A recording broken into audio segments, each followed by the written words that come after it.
Taksonomi Bloom menyatakan bahwa tahapan berpikir manusia itu dibagi menjadi beberapa tingkat.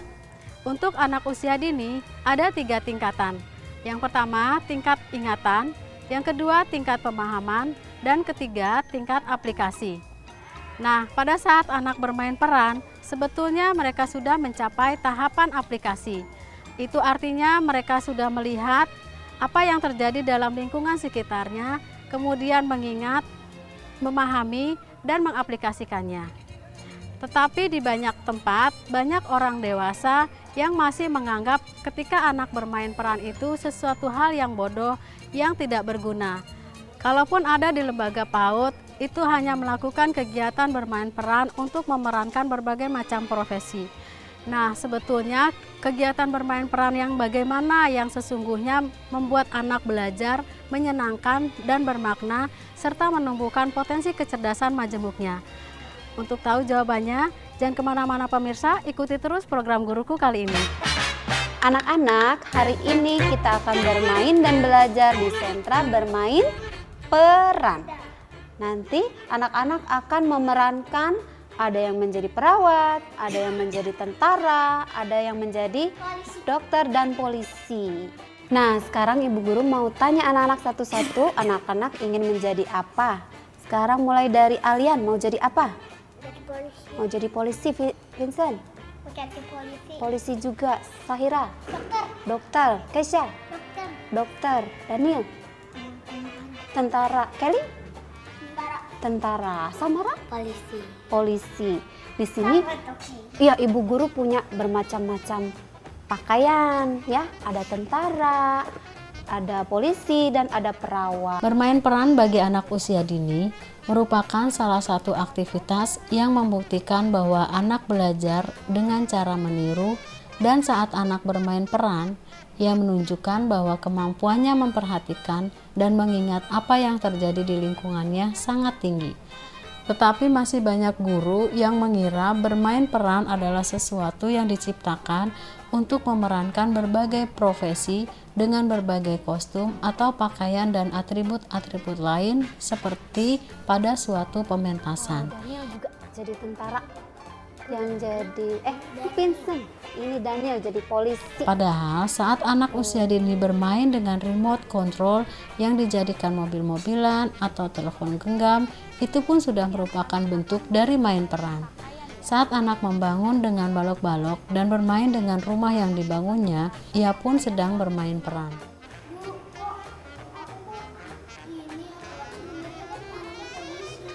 Iya, tapi kamu lebih cocok jadi tentara, karena Bu Guru sudah siapkan pakaiannya. Ya udah, sekarang kita mau berganti pakaian. Yuk, kita ganti pakaian dulu.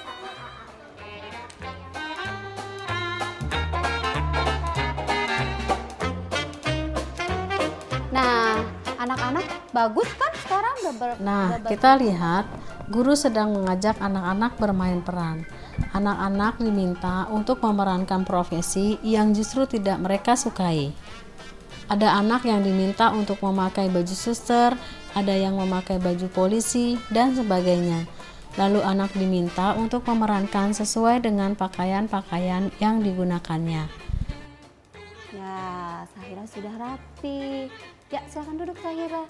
Nah, sekarang Bu Guru mau anak-anak memberi contoh tugasnya perawat ya. Coba Samara, Ibu sakit nih, tolong periksa dong. Ayo Samara, periksa Ibu. Aku kan gak mau pakai baju ini. Aku maunya pakai baju polisi. Tapi ini sudah bagus dan cocok untuk Samara ya. Ayo coba sekarang periksa Ibu. Ayo. Aku gak mau. Aku juga gak mau. Aku gak mau pakai baju ini. Aku maunya jadi tentara. Tapi anak-anak sudah Ibu pilihkan. Ini udah cocok buat anak-anak semuanya. Ya. Nanti kita bermain sama-sama. Pasti anak-anak senang, ya? Ya.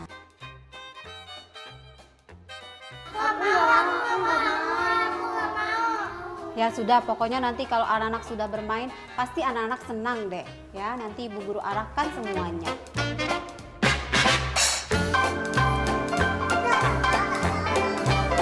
Ayo Samara, cari pasiennya.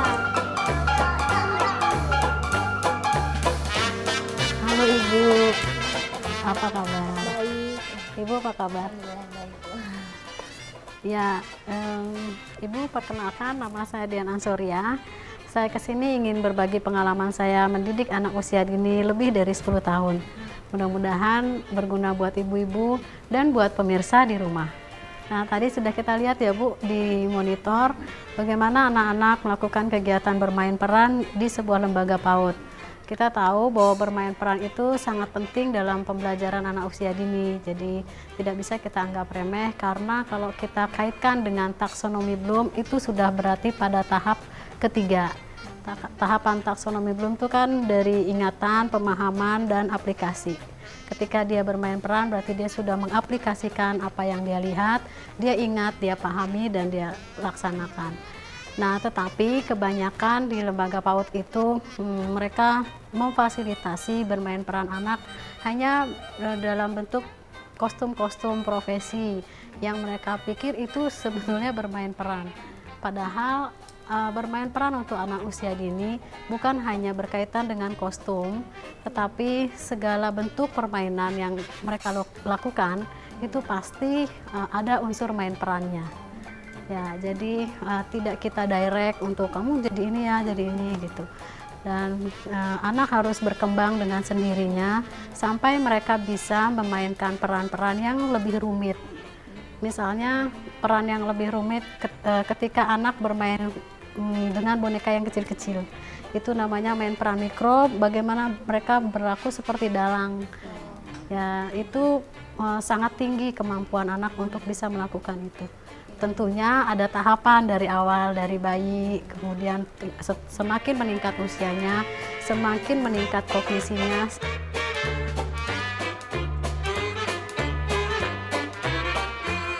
Ibu, perkenalkan nama saya Ika, saya salah satu pengajar di lembaga PAUD, kebetulan pengajar di bermain peran. Oke. Nah, saya mau bertanya bagaimana cara mengoptimalkan kecerdasan majemuk anak dengan bermain peran itu sendiri, Bu? Nah, betul. Tadi saya baru hanya mengaitkan bermain peran anak dengan taksonomi Bloom. Kemudian kita juga perlu mengaitkannya dengan seluruh aspek kecerdasan majemuk. Kecerdasan majemuk itu ada 9 ya Bu ya, jadi itu harus kita pahami dulu. Yang pertama, kecerdasan bahasa. Pastilah ketika anak bermain peran dia perlu berkomunikasi, komunikasi dengan temannya, komunikasi dengan diri sendiri. Itu adalah kecerdasan bahasa. Dukungan yang diberikan guru juga ketika main peran itu untuk memunculkan interpersonalnya, bagaimana dia bermain dengan anak lain. Pada saat kita lihat misalnya anak itu main sendirian, guru harus pertama menemani dulu, kemudian ajak anak lain yang mudah berinteraksi untuk bermain bersama dia. Saya kebetulan punya 3 putra, Bu. Wow, putra tiga-tiganya? Laki, perempuan, laki. Oh, Nah, iya. ya kan biasanya kalau anak perempuan kan lebih condong ke ibu ya, Iya. karena kan tiap hari pasti yang dilihat kan mamahnya Ya, gitu. betul. Dari cara masak, cara nidurin adeknya pun itu diikutin, gitu, Iya. mainan Barbie apa Iya. sampai bonekanya tuh digendong pakai Betul. selendang, dinina bobonya, semua diikutin gitu. Ya. Masalahnya kalau saya nggak cuma hanya perbuatan, kadang-kadang omongan saya pun juga dia Ditiru, ngikut. Jadi betul. misalnya kadang-kadang kan nama seorang ibu, kalau anak saya yang paling besar nakal kan refleks ya Bu, namanya ibu-ibu kan pasti ini. Jadi tanpa saya sengaja dia dengar gitu. Nah, dia Nah, dengar. di saat nggak sadar kan saya Bu, nah di saat lagi suasana ini dia nyampein sama kata-katanya gitu. Betul. Maksudnya dia ngomongin siapa nih gitu, Ya. misalnya mbaknya misalnya dipanggil nggak denger, sama yang diomongin kata-kata saya tuh Ya. sama. Nah, maksudnya Nah, Ibu memang mendidik anak usia dini itu gampang-gampang susah. Ya, kita pikir kita sudah benar, ternyata ada hal-hal yang sangat detail yang diperhatikan anak. Saya sering menemukan juga kasus-kasus seperti itu Ibu di sekolah. Jadi anak menirukan satu guru gitu. Dan paling bahaya kalau yang dia ingat itu adalah yang tidak baik ya. Dan itu biasanya kita sebut sebagai anak usia dini itu sebagai peniru ya, peniru yang ulung, yang luar biasa. Kadang-kadang kita nggak pernah memperhatikan itu, tahu-tahu dia bisa menirukan. Makanya semua itu harus ya tergantung kita bagaimana menyikapi, kemudian memperbaiki ketika dia melakukan salah. Kalau kita menegur anak ketika dia melakukan salah, jangan diulang lagi kata yang dia sebutkan salah.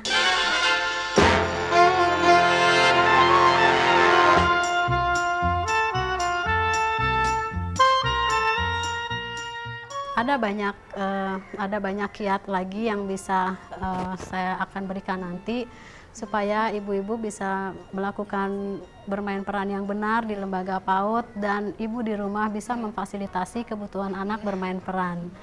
Nah, pemirsa jangan kemana-mana.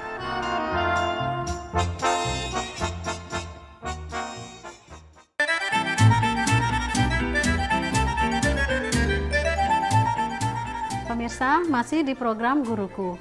Tema kita kali ini adalah bagaimana memfasilitasi kebutuhan anak bermain peran sehingga dapat mengoptimalkan kecerdasan majemuknya. Nah, ibu-ibu, tadi saya sudah janji saya akan memberikan kiat-kiat sederhana tambahan agar kegiatan bermain peran bagi anak itu lebih bermakna, menyenangkan, dan tentunya dapat mengoptimalkan kecerdasan majemuknya. Untuk itu, saya akan berinteraksi dengan anak-anak. Saya tinggal dulu ya. Ibu Dian sudah menyiapkan. Di sana ada supermarket dengan kasirnya. Ada dua jenis main peran, yakni main peran makro dan main peran mikro. Main peran mikro biasanya menggunakan mainan-mainan kecil dan anak menjadi dalang. Kemampuan main peran mikro biasanya dicapai oleh anak usia di atas 4-5 tahun sebab merupakan kegiatan yang memerlukan kemampuan berpikir dan mengendalikan emosi yang tinggi. Sedangkan main peran makro biasanya menggunakan alat main dengan ukuran yang sebenarnya dan biasanya sudah dapat dilakukan oleh anak usia di bawah 4 tahun. Dan buku-buku, yang mau baca buku boleh ya. Kalau mau duduk-duduk makan-makan boleh juga? Boleh. Ganti-ganti main boleh, tapi harus tuntas ya. Mau main gitar, kamu mau jadi musisi? Oke, sip. Nah, teman-teman, Ibu Dian punya kata ini. Kasir. Ada lagi kata yang lain. Kasur. Ada kasur di mana? Di tempat tidur. Nah, ini. Kursi atau kusir? Kusir.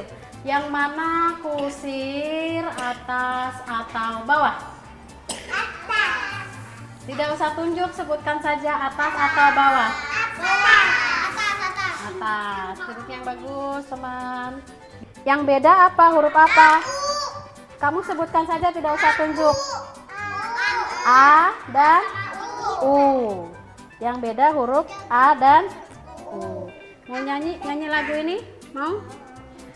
Kusir itu tugasku, KUSIR hurufku, KUR. Tepuk kusir. KU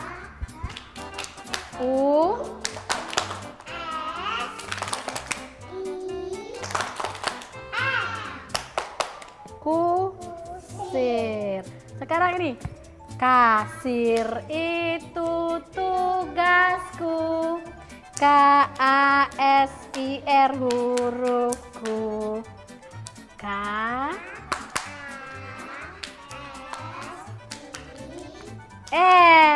Tepuk kasir.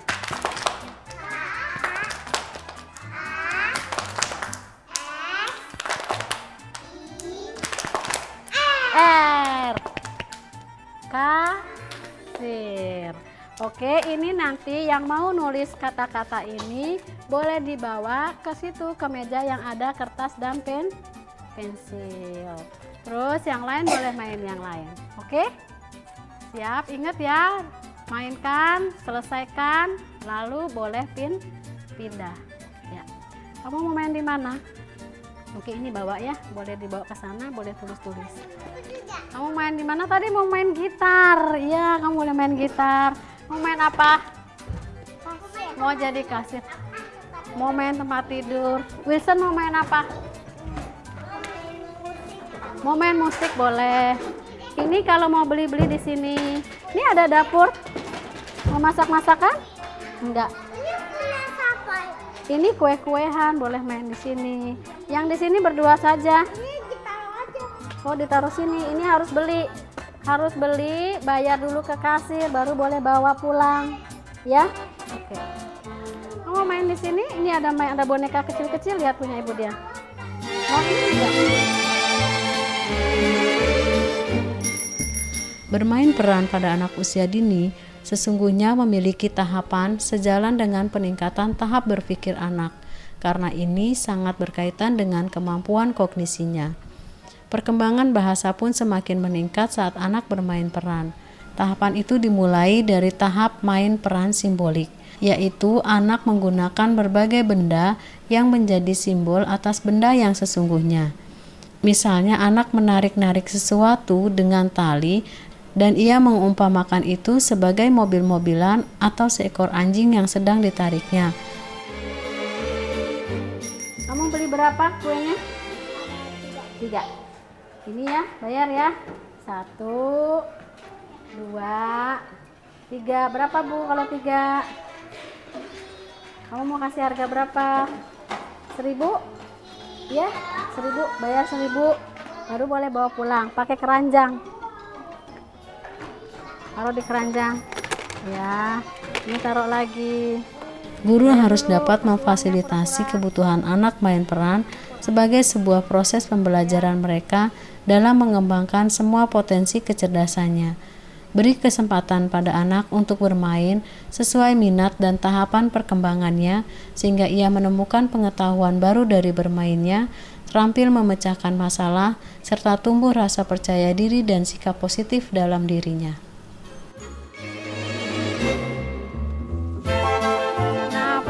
Sudah lihat kan bagaimana saya memfasilitasi kebutuhan anak usia dini dalam bermain peran sehingga mereka dapat melakukannya secara wajar dan mengembangkan semua ide-ide yang ada dalam pikirannya.